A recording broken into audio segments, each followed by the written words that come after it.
Okay. I've got a question for you guys then. Yeah, shoot. Not literally though. When you interview a person, do you get huge backlashes when you interview certain people? Like people start threatening you guys just because you've interviewed that person. I remember threatening. When we first what do you mean by started- threat? Just to clarify, what do you mean by threatening? Like someone's come on who's controversial, for example. Yeah. And has got a belief system different to you guys, maybe. Yeah. And then people are saying, "You fucking giving this guy a platform." Blah, blah, blah. Yeah, we had that with Bill Zarian. Do you know what else we had? Do you remember early on when we got some of the drug users on? So we had a friend of yours who was a heroin addict. I forgot his name off the top of my head. He was the West Ham lad who... guy went into schools, the leg. He does a lot of school talks as well. I'm sure you've met Paul him. Hannaford. That's the one. Hannaford. Yeah. What a lovely guy he was. But I think we had a few people saying, "Oh, you're glamorizing drug use or whatever." We got told that we were a portal. A portal to drugs, or a gateway to drugs, drugs. Yeah, I mean, of course, getting maggots in your legs. Well, Really going to want you want to of go. course, everyone gets that shit. I guess. After a while, I think people realise. So we always use this as an example. Like when we had what's the fucking guy who came on, the comedian who was on Snapchat, idiot, dickhead, Essex guy, Dapper Laughs. I like that. I quite liked him. He was a bit of a dickhead at the time. He's done some dickhead things since. I'm sure he's a lovely guy. I think ultimately he's all right inside. Yeah, I'm sure. You know what I mean? Yeah, we went for dinner with him afterwards. He wasn't He's that all bad. right. He's all right. Anyway, I think he might be fighting on that MMA thing. You know. Fucking hell. So I tried to absolutely nail him, and I nailed him. But some people got quite angry about it and were like, "Why are you trying to tell him this?" And afterwards, I realised if you give people enough, if you basically let people on say what they want to say, people make their own conclusions, and that happened recently with Dan Bilzerian, didn't it? Yeah, I got a bit of grief because of the way he was speaking about women, and I think some of our female subscribers weren't happy with that, and I felt a bit like, because I make jokes about everything. And sometimes I make like male chauvinist jokes, but I'm from a place I'm from an era, working offshore where you say certain things where you don't actually mean it literally. And I think sometimes being sarcastic and making a joke about women and making a joke about the people who make a joke about women, that's the real joke I'm making, sometimes gets lost with some people, and they're like, "Well, you said this," and it's like, "Yeah, I was actually doing parody of the people who would say that." I felt like watching him. He did come off a bit cold. Yeah, and they blame you, the interviewer, don't they? I don't know. I mean, I'm sure you're aware of it now. You're doing a lot of interviews yourself, mate. Is that the one thing? I mean, I don't mean this as a knock towards my audience, and like when people come up to me in the street, there is a lovely feeling. Like I've had people come to say, "Oh, you've helped me through bad times, and you've done this, that, and the other." And it's like at that very moment, I absorb that energy and go, "Fuck me, God, I feel like I've made a difference to this kid. It feels fucking fantastic." But on a day-to-day basis, if I worried about what anyone thinks of me, I mean, fucking hell, how would I even make an interview? I wouldn't get through a fucking 10-minute. I genuinely, I treat the hate and the love pretty much the same. Like I just go, "Thanks for watching." That's all I'm, as long as people are watching, that's my job. And you can't let it get to you. You've just got to follow your own vision and say what you're thinking at the time and not worry about what any. And generally, you are a good person. So when you speak, it's usually going to be from a good place, isn't it? Yeah.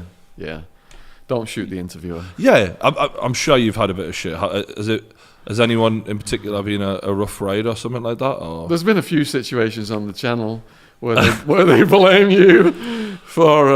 well, you know some dodgy characters as well, so I'm sure you've had them... I'm rebuilding the biggest network of gangsters across the UK right now through this true crime podcast. They're doing TED Talks, essentially, but I love the fact that they're all hooking up through Shaun to like get bigger deals going. Yeah. Shaun, there's a lot of money going through this company. I don't know what it is. Shaun's getting the 10%. Fantastic.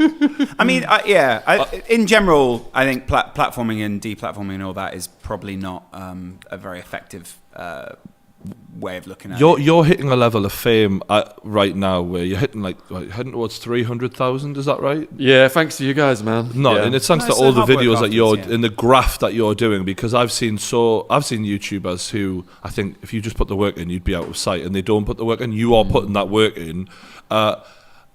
surely you're hitting a point where now you can't go certain places, or when you do go certain places, it's just like everyone fucking knows you and that sort of thing. You do a lot of school talks, for example. I was going to say, if Shaun was a prominent paedophile, he'd be fucked. We know Sean's not a paedophile for that exact reason. No, yeah. what is it like? So, because when did I first go on True Geordie? When was it? Ago? 2 years. 2.5 years, maybe. After you heard that first podcast, every single school I went into, it was, I've seen you on the True Geordie. I've seen you on the True Geordie. A lot of schools in Newcastle. Okay. But now random people do come up to me on the street and say, I've seen your YouTube videos. Yeah. And you're very noticeable as well. You don't look like any guy. Do you know what I mean? You've got a look. Shiny head. No, but you're very distinguishable. Yeah, so, you're recognisable. you know, like me, I'm recognisable. Yeah. I've got a look. Like you know. Nosferatu. He was expecting one of us to make a joke there. But actually, Shaun, I bet it is. Yeah. So I'm just wondering how it's affected your day-to-day life. You know what I mean? Is it, has it changed in any way? Or Yeah, are you pretty I'm much just not getting recognised enough, unfortunately. you're full-time Shaun Attwood now, aren't you? So all my content was in literary form. All of those books, I had that content. I didn't understand until I went on your show that there was a demand for my stories in video form. So I already had 10 years of content. Right. So all I've done is took that content, well, in the beginning before the True Crime Podcast, and put it out on video form, and that just helped the channel grow. Yeah. Because lads don't want to read books. I didn't want to read a book when I was a kid. Yeah, I'm not much of a reader. I mean, I really feel like a dumb twat when I say that, but I'm too ADHD. I'm always like, I need things that I can do. Like, if I'm playing the computer, I put your thing in. Do you know what I mean? For example. Yeah. So, is there a movie happening yet? Because in my head, I look at your life story and I think, what a fucking movie that would make. Yeah. There's a guy flying out from America, really good guy, and I've been working with him for a couple of years now. But I can't say anything more than that because of the legal forms that we've signed. All I want to say though is I know some lawyers. I can put you in touch with a good entertainment lawyer. Yeah. Because I've known, for example, Nick Yaris, who we had on, who did Fear of 13, and with Netflix, he feels like he got fucked over. We also got a friend in common, the guy who did the Thailand fighting. What was his name again? Sorry? Billy Moore. Billy Moore. Yeah. He feels like he got fucked over. So let's make sure.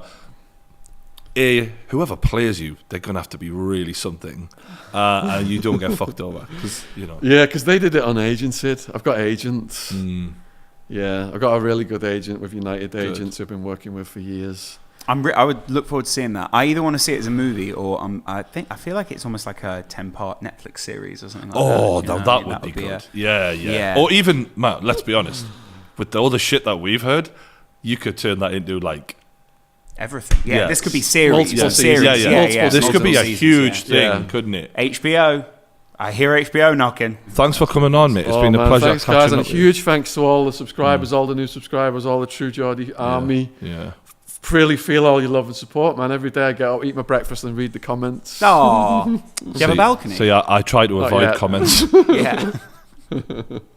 Shaun, Mate. You've been fantastic as always. And thanks, good luck on the guys. future. And I really do hope that we see the movie or Netflix series or whatever happens of your life story. That'll take everything to the next level. Okay. One thing I really Once we switch the cameras off, we're going to find out all the details. Genuinely, You lot are not going to find out nothing. Shaun's a great after-dinner speaker, by the way. I think it's worth saying that. He'd be. I think Shaun would make a great. He's a great public speaker. Got 12 bucks on Amazon. Links in the description box below this video, and I'm available to do talks across the country. Thank Exactly. Brilliant. All right. Thanks for watching, everyone. Don't forget to hit that like button, stay subscribed, and we will see you later.